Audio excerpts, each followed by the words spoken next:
Hello everyone. आज हम biochemistry का इम्पॉर्टेंट टॉपिक डिस्कस करेंगे जिसका नाम है de novo pathway for purine biosynthesis. देखिए, प्यूरिन का मतलब है एडेनिन ग्वानिन, जिसको बनने के लिए किस तरीके से एक एक मॉलिक्यूल आके जुड़ते हैं और पूरी प्यूरिन रिंग बन जाती है, ये डी नोवो पाथवे कहलाता है। तो प्यूरिन बायोसिंथेसिस का जो डी नोवो पाथवे है वो शुरू होता है राइबोज 5 फॉस्फेट से। राइबोज 5 फॉस्फेट जो होता है उसमें शुगर भी है, शुगर राइबोज है, फॉस्फेट ग्रुप भी है। बचा क्या न्यूक्लियोटाइड बनने के लिए? केवल और केवल एक हमारा नाइट्रोजिनस बेस, जो प्यूरिन के केस में कैसे बनता है यही हमें पढ़ना है। तो सबसे पहले जो राइबोज 5 फॉस्फेट है वो PRPP में कन्वर्ट होता है। ये पूरा देखिए पाथवे हमने यहाँ लिखा हुआ है कि पूरा de novo biosynthesis of purine है, ठीक है। इसको हम याद करने का तरीका बताएंगे आपको कैसे याद करना है, और इसके जो एरो के ऊपर जो सबस्ट्रेट लिखने हैं या जो भी इसके इनिशियल मॉलिक्यूल्स लिखने हैं, ATP लिखना है, वो भी कैसे याद रखेंगे ये भी हम आपको बताएंगे। तो सबसे पहले देखिए, राइबोज 5 फॉस्फेट से PRPP बनता है, इतना आपको याद करना है।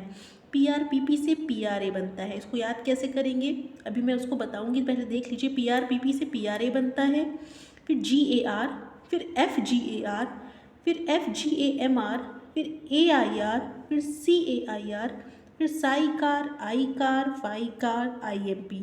ठीक, ये पूरा हमने शॉर्ट में लिखा हुआ है और इसी का फुल फॉर्म इधर लिखा हुआ है जो आप याद करेंगे, अभी मैं बताती भी जाऊंगी।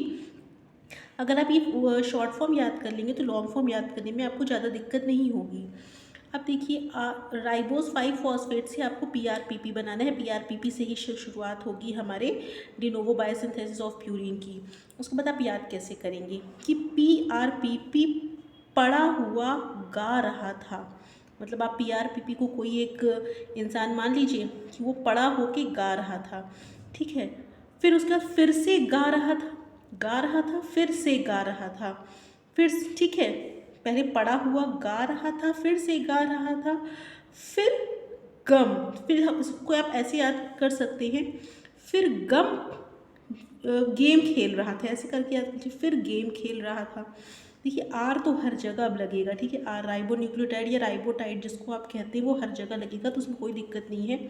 पड़ा हुआ गा रहा था, फिर गा रहा था, फिर गेम खेल रहा था, हवा में, ठीक है। हवा में देखा उसने, AIR मतलब हवा, C मतलब देखना, हवा में देखा उसने। और क्या कहा? साईं मुझे कार दे दो, मतलब साईं मतलब जैसे भगवान से हम लोग प्रे करते हैं उस तरीके से वो करने लग गया। हवा में देखा उसने, हवा में सी किया, AIR CAIR, ठीक है। एयर या CAR, कहा साई मुझे कार दे दो, ठीक है। साई कार, आई कार, फाई कार, साई कार दे दो। उसके बाद IS हटा दीजिए, आई कार हो जाएगा, फिर फाई कार, ठीक है। उसको लास्ट में फरारी कार मिल गई, ठीक है, फाई कार। और IMP तक तो हम बनाना है तो ये तो याद ही रहता है, ठीक है। तो इस तरीके से आप याद कर सकते हैं। आप इसका फुल फॉर्म देखिए, PRPP का है फॉस्फोराइबोसिल पायरोफॉस्फेट, PRA का फुल फॉर्म है फॉस्फोराइबोसिल अमीन, GAR का फुल फॉर्म ग्लाइसिनामाइड राइबो न्यूक्लियोटाइड। और इस तरह के सारे फुल फॉर्म यहाँ पे लिखे हुए हैं, वो आपको खुद ही पढ़ के समझ में आ जाएगा, मुझे बोलने की ज़रूरत नहीं है। अब बात ये आती है कि इसके एरो के ऊपर जो हम लिखते हैं सबस्ट्रेट या कोई भी एंजाइम या जो कुछ भी ये ATP वाला सोर्स लिखते हैं वो हम कैसे याद रखेंगे। तो सबसे पहले हम यहाँ बीच में से शुरू करते हैं। AIR से CAIR बन गया, मतलब एयर में कार्बन डाइऑक्साइड एक तरीके से आ गई तो CAIR बन गया। तो यहाँ पे आप कार्बन डाइऑक्साइड दिखा दीजिए सबसे पहले, ठीक है। इसके फुल फॉर्म के ऊपर ही आप लिखेंगे। तो एयर में CAIR बनने के लिए, एयर से CAIR कैसे बनेगी? जब उसमें कार्बन डाइऑक्साइड आ जाएगा, इसीलिए यहाँ C लग गया। और कार्बन डाइऑक्साइड के ऊपर और नीचे ATP होता है, ठीक। ये आपको याद कर लीजिए ऐसे ही। CO2 ATP के बीच में दबा हुआ है, देखिए यहाँ पे CO2 यहाँ लिखना है एरो के ऊपर, यहाँ उसके ऊपर नीचे ATP लिखना है, ठीक है। इतना याद हो गया।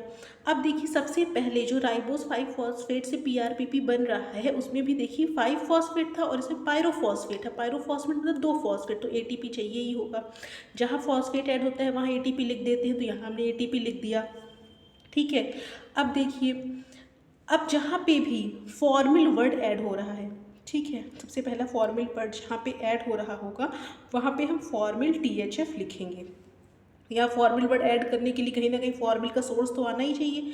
तो फॉर्मिल टेट्राहाइड्रोफोलेट होता है ये, फॉर्मिल THF यहाँ लिख दिया, ठीक है। फॉर्मिल यहाँ पे नहीं लिखेंगे क्योंकि यहाँ पे वही वाला कंटिन्यू हो रहा है, कोई और फॉर्मिल ग्रुप यहाँ अटैच नहीं हुआ, तो यहाँ फॉर्मिल THF लिखेंगे और फिर यहाँ फाई कार के ऊपर लिखेंगे क्योंकि फिर फॉर्मिल आ गया, तो फॉर्मिल THF यहाँ भी लिख देंगे, ठीक है।